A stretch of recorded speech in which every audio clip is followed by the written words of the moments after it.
Subscribe करें हमारे YouTube channel real God को और बेल आइकन दबा दें। अगर आपको ये वीडियो अच्छा लगे तो वीडियो को लाइक, कमेंट और शेयर जरूर करें। कि परमात्मा ने सभी महापुरुषों से इनसे कह दिया था कि अभी ये सतनाम सार्वजनिक मत करना। यदि तुमने अभी इसको सार्वजनिक कर दिया तो पिछली पीढ़ी वाले हंस पार नहीं हो पाओगे। जो ये पीढ़ी, इसके लिए सारा कुछ खेल हो रहा था। तुम इसका जाप करते रहना, लेकिन इस पिछली पीढ़ी तक इसको किसी को सार्वजनिक नहीं करना। अब इन महापुरुषों के लिए आदेश था किसी को बताना नहीं। ये भी कंपलसरी था कि इन्होंने ये एफिडेविट बनाना था कि हम ये जाप किया करते थे, इससे हमारा मोक्ष हुआ। अब जैसे आदरणीय गरीबदास साहिब जी कहते हैं, झांकी वे कबीर की नानक की तीवा और वह सिखा का गल पड़ी कौन छुटावे था। अब नानक साहब ने इस उद्देश्य से कहा था कि ये नाम तो मैं बताऊं नहीं, और वाहेगुरु का जाप दे दिया। वाहेगुरु वो किसको कहते थे? कबीर परमेश्वर को, सतपुरुष को, कि तुम वाहेगुरु करते रहो। और साथ में प्रथम 5 नाम भी दिया करते थे, और उसके साथ साथ धर्म यज्ञ भंडारे शुरू करवाए थे। नानक साहिब जी के पास जब कोई संगत आती थी, ये स्वयं ही सबको भंडारा कराते थे, अपने खेतों में काम करते थे। लास्ट के 16 वर्ष ये अपने घर पर रहे, खेतों में कार्य जैसा कर सकते थे वो करते थे, भक्ति भी करते थे, आने वाले को उपदेश भी देते थे। तो ये इन्होंने इसलिए गुप्त रखा कि ये बताना नहीं किसी को, नहीं तो काल के दूत जैसे राधा स्वामी पंथ, ये धन सतगुरु पंथ, सच्चा सौदा सिरसा जगमाल वाली, जय गुरुदेव पंथ मथुरा वाला, आगरा वाला, ब्यास वाला राधा स्वामी, ठाकुर जी वाला राधा स्वामी, ये सब नकली पंथ हैं। इनके पास ये 2 अक्षर का मंत्र नहीं है, आदि नाम इनके पास नहीं। जैसे घट रामायण के अंदर तुलसी साहिब जी ने लिखा, हाथरस वाले ने, कि 500 नाम काल के जानो, जब दानी मन शंका आनो। 500 नाम काल जीव भाख्या, 6वां नाम गुप्त कर रखा। फिर बताया कि सतनाम ले सतलोक सिधाऊं, आदि नाम ले काल गिराऊं। अब सतनाम तो ये 2 अक्षर का, सतनाम ये 2 अक्षर का, जो अभी आपको नानक साहब जी के और मर्दाना और बाला की वार्ता में आपको बताया, ये है सतनाम 2 अक्षर का। और इसके आसपास भी नहीं है ये सचखंड के गीत गाने वाले राधा स्वामी वाले पंथी। यानी इस विश्व में कोई भी इस मंत्र से परिचित नहीं। पुण्यात्मा उस दास के अतिरिक्त ये सत्कर मान लेना तुम, और कोई अधिकारी नहीं। यदि किसी से ज्ञान हो जाती अधिकारी नहीं देने के, इसलिए परमात्मा ने इन काल के दूतों से इसे बचाए रखने के लिए, अगर गुरु ग्रंथ साहिब में ये लिख दिया जाता तो महापुरुषों ने, जिन्होंने गुरु ग्रंथ साहिब को बनाया, सब वाणियों का, पवित्र अमृतमणि वाणियों का संग्रह किया, उस समय इन्होंने इस बात को मद्देनजर रखा कि कहीं ये ओम सोहम का मंत्र, सतनाम 2 अक्षर का, और गुरु ग्रंथ साहिब में लिखा गया, आने वाले भक्त इसको पढ़ेंगे, और पढ़ेंगे तो गुरु जी की आज्ञा की अवहेलना होने से ये हानि को प्राप्त हो जाएंगे। जैसे मर्दाना के साथ कैसी भयंकर दुर्घटना होगी थी, वो मौत को प्राप्त हो गया था। तो इस मद्देनजर से उन्होंने जहाँ पर भी गुरु ग्रंथ साहिब के अंदर नानक साहिब जी की वाणी में ये मंत्र था, निकाल दी, वह वाणी नहीं रखी ग्रंथ साहिब में।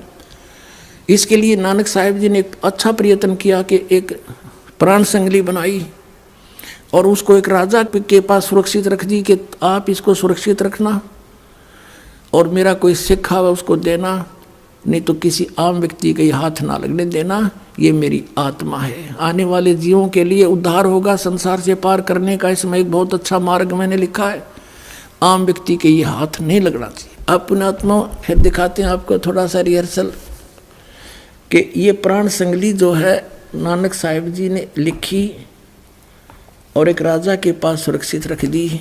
मर्दाना डूब गया होता इस मंत्र का जाप करने से। इस बात को मद्देनजर रखते हुए प्राण संगली को भी जल प्रवाह कर दिया गया था।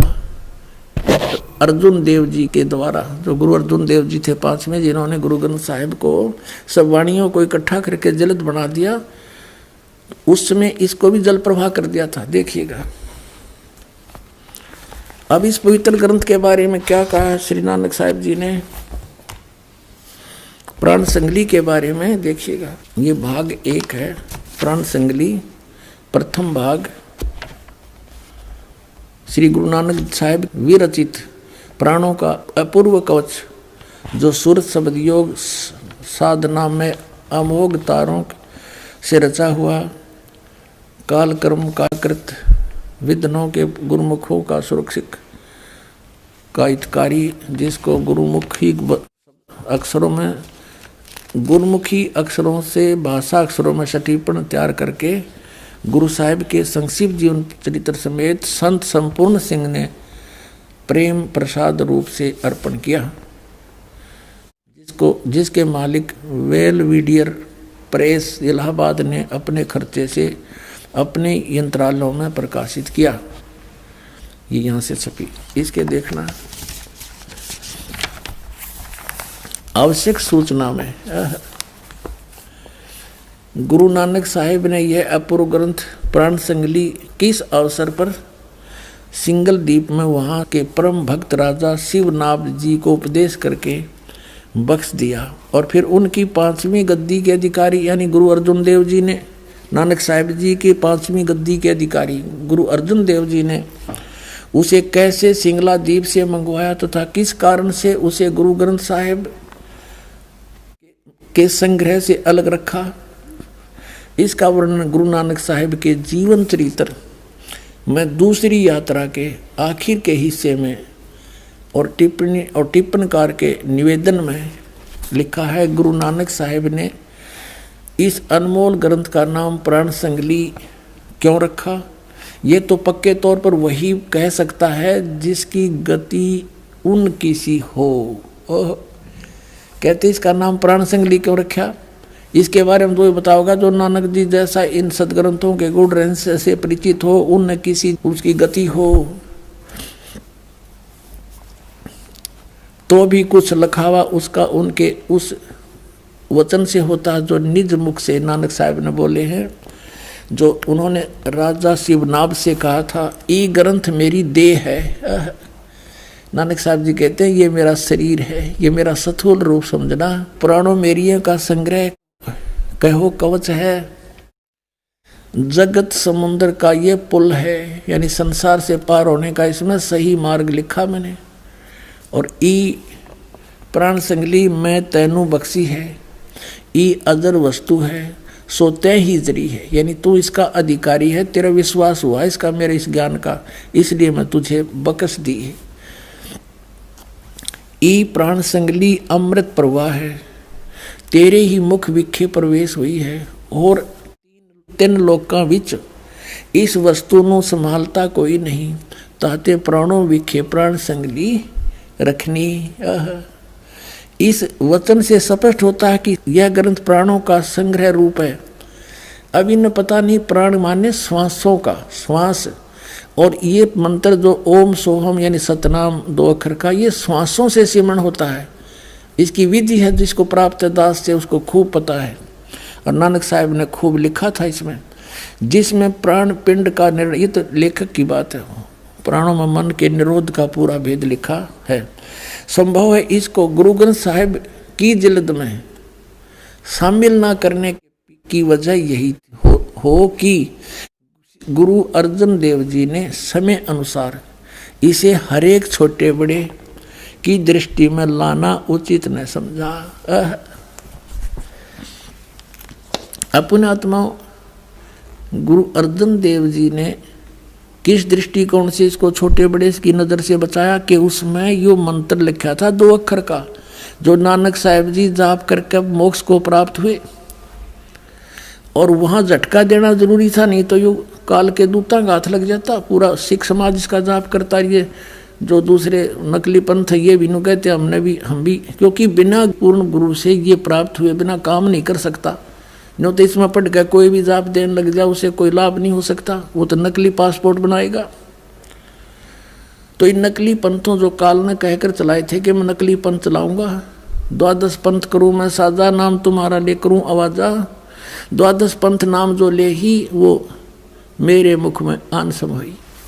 तो इसलिए इस दृष्टिकोण से 5वें गुरु अर्जुन देव जी ने इस ग्रंथ को गुरु ग्रंथ साहब मैंने शामिल किया, बल्कि इसको दरिया में प्रवाह कर देना उचित समझा। कहीं कोई पढ़ ले, कोई देख ले, गुरु जी की आज्ञा का अवहेलना हो जाए। देखना, इसी के निवेदन में आपको दिखाता हूँ। ये वही पुराण संगली है, हम पढ़ रहे थे। अब ये तो आपने पढ़ा था आवश्यक सूचना, अब ये है निवेदन तुरंत ही।